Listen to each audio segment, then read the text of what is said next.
Mesure, la mission sénatoriale met l'accent sur les moyens de lutte et de prévention contre la délinquance.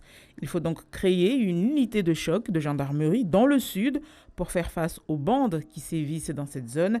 C'est aussi le moyen de faire cesser l'utilisation des groupes d'autodéfense. Au niveau judiciaire, les sénateurs sont favorables à un renforcement des équipes, de quoi peut-être changer le regard de la population sur cette justice jugée laxiste par les Mahorais quand il s'agit des peines prises à l'encontre des fauteurs de troubles.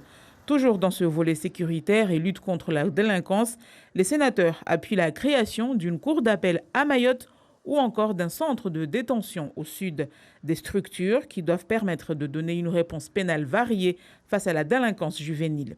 La mission sénatoriale se montre par ailleurs très critique vis-à-vis de la loi Colombe de 2018, censée maîtriser l'immigration, mais il n'en est rien puisque les traversées en Kwassa-Kwassa ont augmenté de 30%. Les femmes originaires des Comores affluent pour venir accoucher à J'ai Mayotte avec en ligne quitté de Dar es mire l'obtention de la Salaam. nationalité française pour leurs enfants. Pour la mission sénatoriale, les dispositions de cette loi doivent être davantage dissuasives.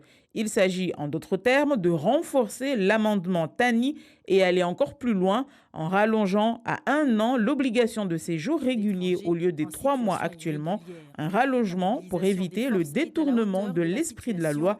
Il faut aussi Résultat, renforcer les plusieurs moyens personnes alloués à la lutte contre les filières de reconnaissance frauduleuse de filiation. Cela passe par la constitution d'un fichier d'état civil unique à l'échelle du département.